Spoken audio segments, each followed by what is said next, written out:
the slides will be just loaded down. And again, thank you for having me here. This is very exciting and very intimidating also to have all these experts in the room and very interdisciplinary team, which is, and I'm the first speaker, so bear with me. You're all feeling with me, I'm sure. Like all of us, we get invited to these talks and we send a title. We don't know what we're going to talk about until the last minute. So I took the liberty to change the title. I changed the title. I kept the first one the same, the second, or making objects come to life. So that's what I'm going to talk about. So just a little bit of background about where I'm coming from, what I do. I teach at the Graduate School of Design, which is it's an architecture school, very focused on built environment. But my work there is at the intersection of social science, technology, and environment. Basically, I work on interaction in the built environment. That's what I do. And my lab is it's called Responsive Environments and Architects Lab. So we do things like this, a lot of experiments. It is a typical classroom. Student is having an EEG sensor on the head. But maybe it's good also because I'm the first speaker. I wanted to start with Ballard's. I mean, we cannot talk about artificial intelligence and the built environment without talking about dystopian future of how Ballard projected his ideas, basically. So we're all, of course, familiar with this.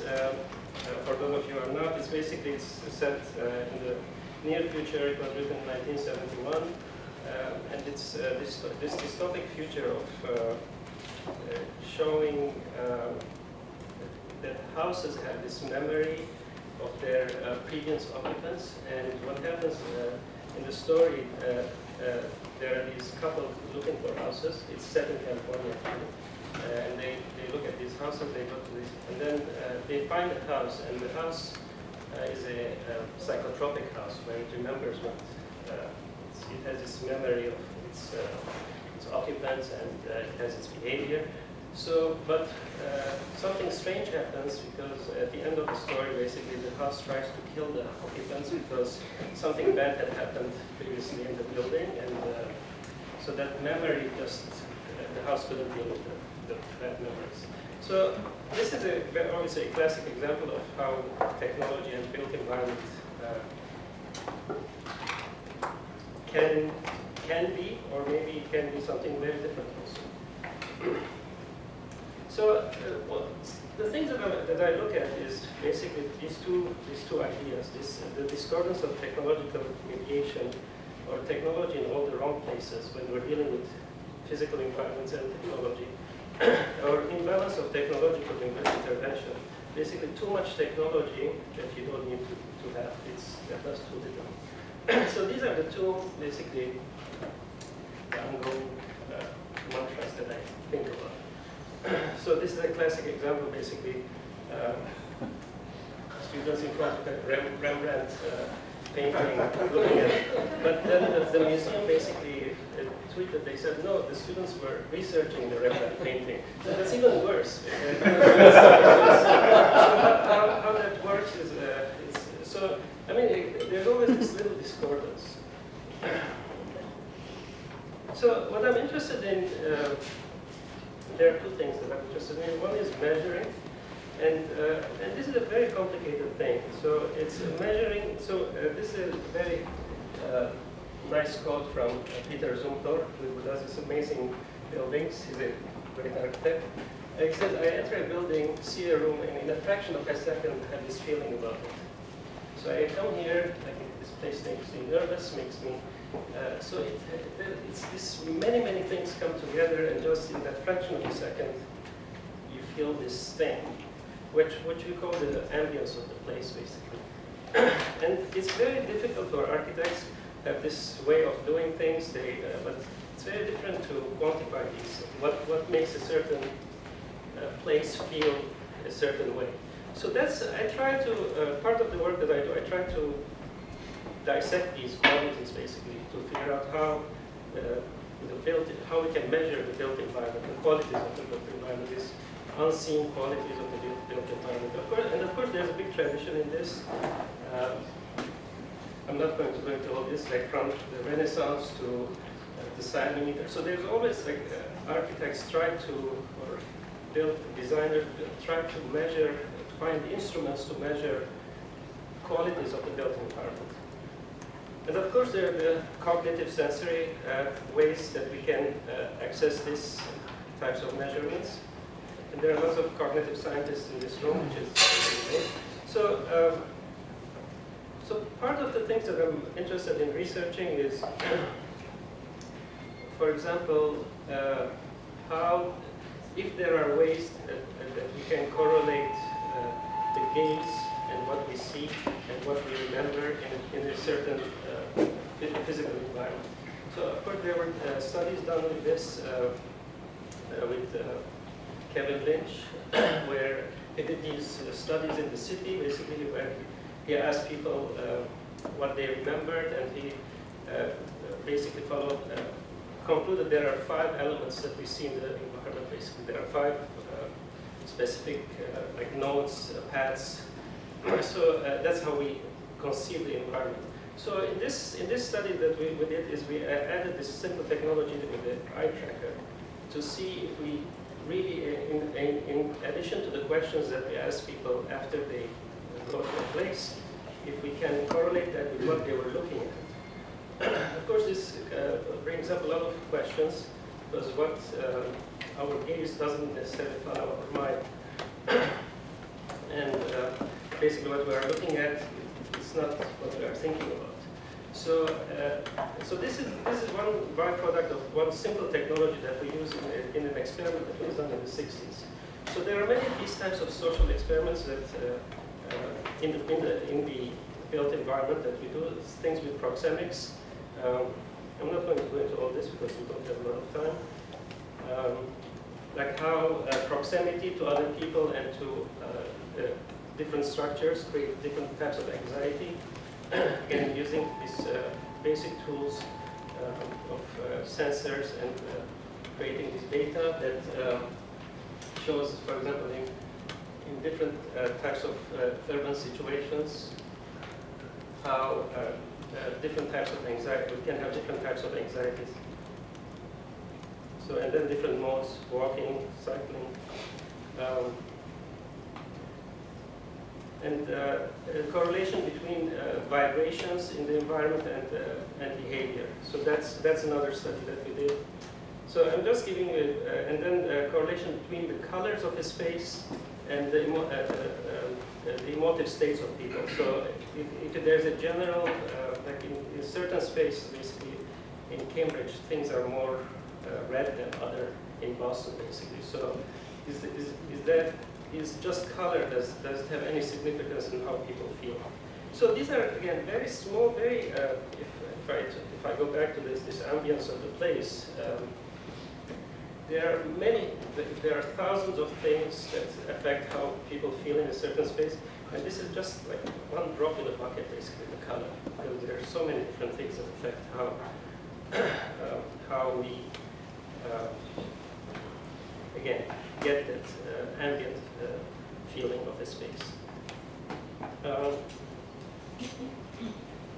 So, what I'm going to focus about a couple of things. It's about making. So, other than measuring, things that I'm very interested in is making. So, and I do these large scale, and it's not it's architectural, basically architectural scale, interactive public installations. So, and what I mean by that is I'm going to show you one. I hope this video will play.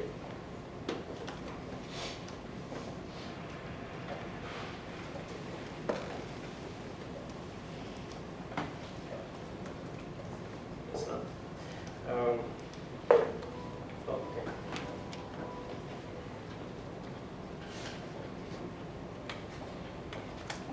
As you step out of your freshman dorm on the way to your morning lecture, you come upon this, a monumental pure alabaster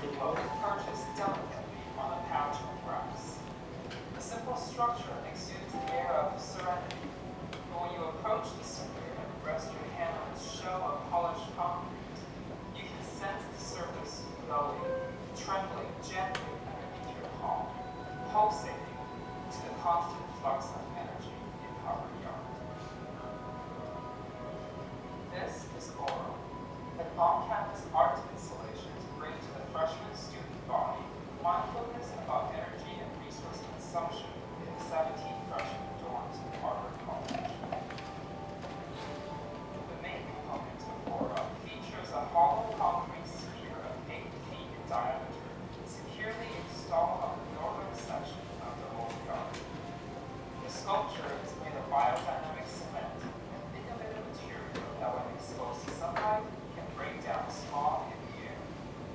Embedded into this biodynamic cement are thousands of fiber optic threads that extend all the way to the center, from where a cluster of LEDs can broadcast varying amounts and patterns of light onto the surface of the skin. An interior network of heating coils keeps the concrete exterior slightly warm to touch, and a small subwoofer sits within the shell and provides the entire sculpture with a soft vibration that mimics a gentle heartbeat. This aura sphere functions as a part of a larger research project that investigates how freshmen awareness of sustainable habits can be developed and strengthened. Freshmen can sign up with a college email or phone number and receive a quick daily survey question asking them if they have performed a simple task, such as turning off unused light or reducing the number of showers. These responses are compiled live as they are collected, and the result is reflected in the behaviors of the aura. And thus mindful the student body is of being sustainable, the dimmer the glow, and the more erratic the vibration. Now, when a spectator notices the aura in this state, he or she can reach out and touch its surface. Sensors on the sphere can pick up the human touch, and the aura calms down, glow brightens, and the pulse returns to normal. This touch also activates a system that sends out a message to some participants. But I'll stop here because I'm not sure if you could hear it, but I can make. So basically, it's this large concrete form that the idea is to bring mindfulness to the energy consumption to the Harvard 14 schools of Harvard College. So there are three projects that I'm going to show. So this is another project. It's this was in Minneapolis. It's a cloud. It's called Mini, and this was it's a bit old. It's about 5-year-old project or 4-year-old. So basically, it creates it senses the mood of the place, and it changes. And by reading Twitter data, basically social media data, and just doing sentiment analysis, and just changes color. But what's interesting about it is what people's behavior under the cloud. So when the cloud became magnetic, for example, people started to do yoga under it, which they knew had nothing to do with what the Twitter data was getting. So these types of interactions, the part that I'm interested in, how we interact with these large objects, basically. And the last one, this one is this was called Pulses. This was in New York City, and it's this large concrete, undulated bench/sculpture that again gets the anxiety of the place, captures the anxiety of New York City, and by making a mix of different types of data, and it just vibrates, and you can just put your head on it, and you can just hear what the feel of the city is. So in all these cases, this was brought back to Cambridge Institute, and it's made out of glass reinforced concrete, and it looks very much like metal.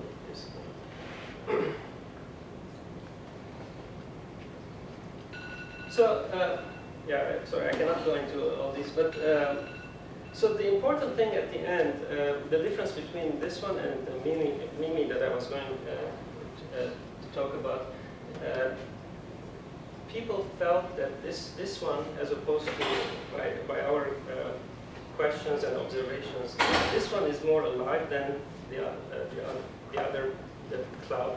And by alive, what I mean is people felt that they could go and interact with it, and start knocking on it, start listening to it, do something to it without letting us tell them what this thing was all about. And those are the four things that we came up with, we think, that contributed to that type of interaction. Is the visual signaling. So relational intimacy and reciprocity.